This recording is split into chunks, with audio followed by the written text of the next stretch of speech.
Finalmente está aquí, el Snyder Cut. Para este momento creo que todo el mundo se sabe la historia, pero de todos modos la voy a contar porque es una historia increíble.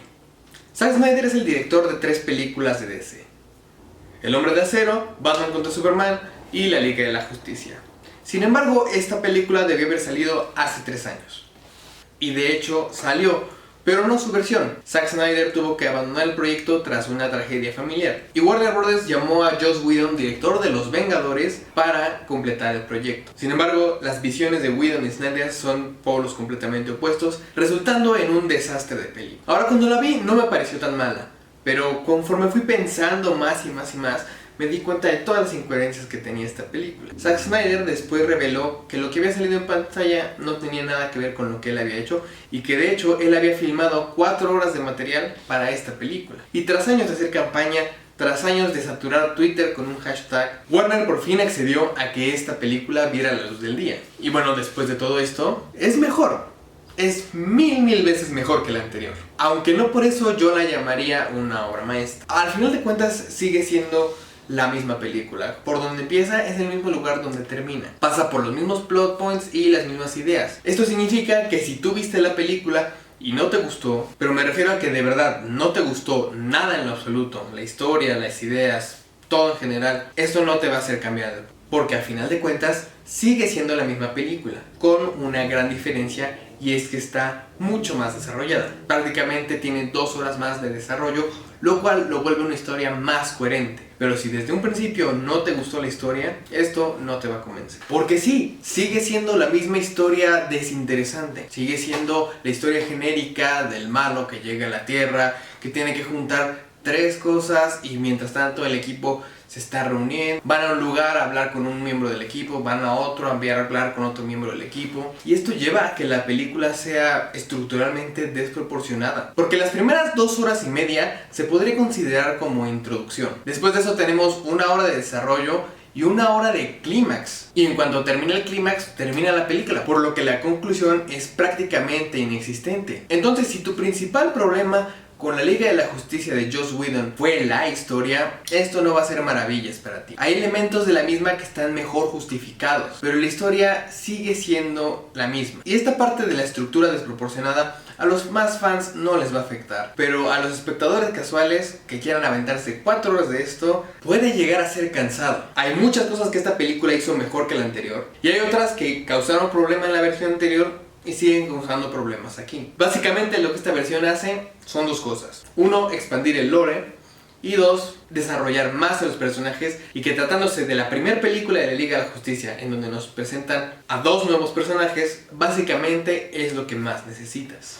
En el caso de la Mujer Maravilla y de Aquaman, no existe mucho de este desarrollo, pero en realidad no es muy necesario porque cada uno de ellos ya tiene su propia película. Batman, por otra parte, es un personaje que ya conocemos de toda la vida. Sin embargo, yo siempre he pensado que el Batman que aparece en sus películas en solitario y el Batman de la Liga de la Justicia son 2 personajes casi diferentes. Y esta película lo que hace es trasladar esa idea y desarrollarla de una forma coherente. El Batman que trabaja solo es un personaje no le tiene esperanza a la humanidad y que le gusta trabajar absolutamente solo. En Batman contra Superman nos lo dejaron muy claro, que este es un Batman que se dedicó a pelear contra el crimen, pero que después de perder a Robin se retiró. Aquí se nota que tiene un arrepentimiento por haber peleado contra Superman, por haberse dejado manipular por Lex Luthor y llevarlo sin querer a su muerte. Y esto hace que Batman se sienta culpable y él se dedique a crear un equipo. Él se vuelve el líder de la Liga de la Justicia y se vuelve una persona que más habla de confianza, de esperanza, de trabajo en equipo. Pero si hablamos de desarrollo de personajes que fue retirado de la película anterior y que por lo tanto estos personajes sufrieron mucho,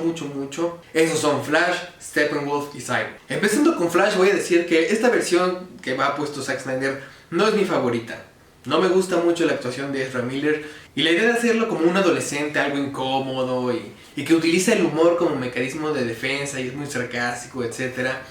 No es una versión que me encante de Flash. En la película anterior solo se encargaba de irritar a la audiencia y de hacer comentarios indebidos. Aquí sigue siendo ese personaje un poco cómico, pero tiene más peso sobre las decisiones del grupo. Sabe cuándo tiene que tomarse las cosas en serio, sabe cuándo tiene la oportunidad de bromear, y por sus poderes se vuelve una parte muy vital del equipo. Otro que también recibió mucho a su favor en esta versión es Cyborg, que en la película anterior solamente aparece y no ves nada de su pasado. Es un personaje que prácticamente no hace nada. Sin embargo, en esta versión es probablemente el personaje más importante de todos. Sobre todo en la manera de contar la historia, él es el que carga con todo el corazón de la película. Él es el que tiene la historia más interesante, él es el que tiene el pasado más duro y más reciente, y la gran mayoría de los elementos emocionales que cargan la historia dependen de la subtrama de Cyborg. Es una lástima lo que le pasó a este actor porque sí, si yo hubiera filmado estas escenas y después las hubieran quitado de mi película, yo también estaría muy molesto. Claro que él no fue muy prudente con sus comentarios y pues bueno, ahora está donde él está. Pero si él se hubiera esperado a ver esta película, básicamente todos lo amarían tanto como a las estrellas de Marvel. Y finalmente, otro que también tuvo un mucho mejor desarrollo es Steppenwolf. Steppenwolf, nuevamente, en la anterior, era un villano malísimo. Estaba claro que quería conquistar la Tierra, pero básicamente esas eran sus únicas intenciones. Y además, no se veía que fuera el más poderoso de todos los villanos, o que fuera alguien para el que valiera la pena juntar a toda la Liga de la Justicia. Y eso todavía pasa aquí, pero justamente está más desarrollado. Y esto es básicamente gracias a que tenemos la aparición de Darkseid en este universo. Deja claro que Steppenwolf no es nadie para Darkseid, no es nadie poderoso. Steppenwolf quiere conquistar la Tierra para redimirse ante los ojos de Darkseid. Y esto irónicamente crea que sientas pena por el villano. En realidad es alguien que ha sufrido y que quiere hacer algo para ganarse a su amo. Pero él sabe que no es tan poderoso y cuando se enfrenta con la Liga de la Justicia, a pesar de que se sabe defender muy bien y estuvo a punto de derrotarlos, sabes que a final de cuentas no es nada comparado contra lo que va a venir. Y esto hace que este villano tan patético sea bueno simplemente por precisamente ser patético. Y la promesa de ver a Darkseid después, saber que los riesgos de la Liga de la Justicia no van a ser otra cosa más que crecer. Y eso mejora mucho a este villano tan anticlimático porque precisamente sabes que solamente es el principio de lo que va a venir. Otro personaje que a mí me pareció mejorado en esta versión fue Lois Lane, porque el personaje de Lois en las anteriores, entiendo que siempre quisieron hacerla como un personaje más fuerte y que no solamente fuera el interés romántico de Superman. Hay maneras correctas de hacerlo y ninguna de esas es así. Pero aquí sí toma un papel mucho más coherente con su personaje, sigue siendo importante para la historia, pero que no la vuelven un deus ex machina porque explican precisamente por qué está ahí. Sin embargo, con todos estos cambios hay algo que no me convence tanto de la visión de Zack Snyder y es cómo trata a Superman. Zack Snyder tiene una visión muy rara sobre cómo es prácticamente Dios Superman. No es nada sutil cuando lo compara con Jesús. Y siempre que se habla de Superman en sus películas, lo tratan como el símbolo de esperanza, el símbolo de la salvación. Cosas que sí se entienden, pero él lo lleva a un nivel casi dogmático. Convierte a Superman en prácticamente una divinidad y no explora su lado más humano que termina siendo su verdadera debilidad. Y no me gusta cómo en esta película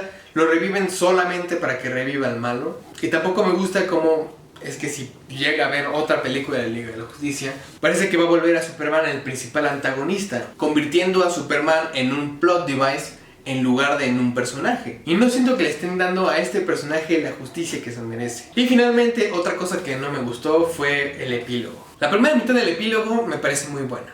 Estás terminando con la historia de cada uno. Pero la otra mitad del epílogo, nada que ver. Básicamente estas escenas las puedes cambiar por un video de Zack Snyder sosteniendo una laptop con un PowerPoint y diciendo: oye, mira, esto es lo que tenía planeado en mis otras películas, eso es lo que yo quería hacer. Por favor, ayúdenme, fans, así como me ayudaron para hacer esto, ayúdenme a recuperar mis otras películas que fueron canceladas. Por favor, esto es lo que yo quería hacer. Véanlo, está muy padre, ¿verdad? Ayúdenme. Y solo son eso, escenas prometedoras, porque no pertenecen a la película en ningún sentido. Así como otro personaje que ya sabemos que iba a salir aquí, un personaje que puedes identificar por el color verde. Los que ya vieron la película ya saben de quién hablo, los que no tienen dos opciones. Pero él aparece en dos escenas, la del final me parece que es la mejor cita, aunque solamente es eso, fanservice y una promesa. Y la primera me cae que no debió haber salido. Hace una revelación, pero la escena que va antes de esa revelación me parece muy buena. Literal, creo que el hecho de que él haya aparecido arruina esta escena casi por completo.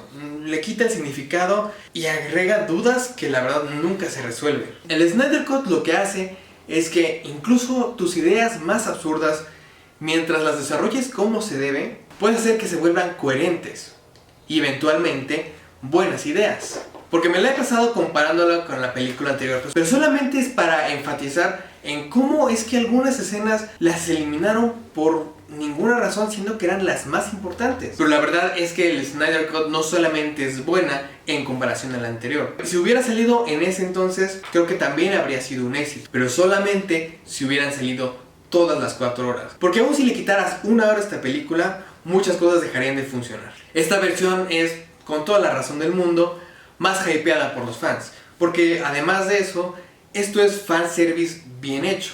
Pero no deja de ser fanservice. Existe una escena de Flash al final que es de las mejores en toda la película, que tiene que ver con él utilizando los poderes al máximo, y todo el mundo está hablando de esa escena. Pero particularmente esa escena no tiene lugar en la película. Estructuralmente no tiene nada que hacer ahí, no era necesario tenerla, simplemente está ahí para que sea un dulce para los fans, y eso no tiene nada de malo, siempre y cuando lo hagas bien, y en esta película lo hicieron bien precisamente porque lo desarrollaron. Sin contar que esta escena la cargan de sentimiento, entonces todo eso es el ejemplo de fanservice hecho bien, y es lo que ha hecho de esta película algo tan exitoso. Pero nuevamente quiero insistir en que no necesariamente por eso es la mejor película de superhéroes que ha existido.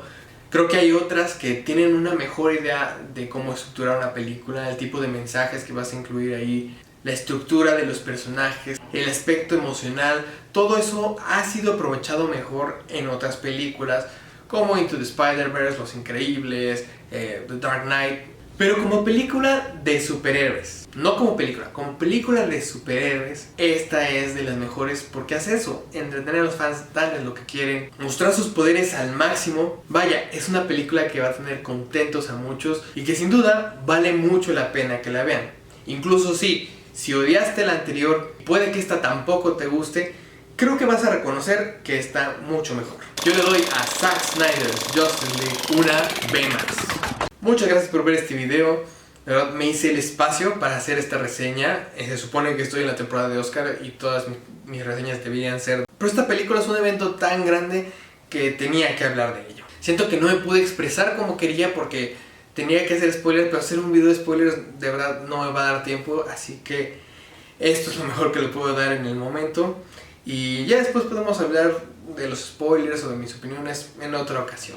Recuerden suscribirse, darle like y comentar aquí abajo qué es lo que más les gustó de la Liga de la Justicia de Zack Snyder.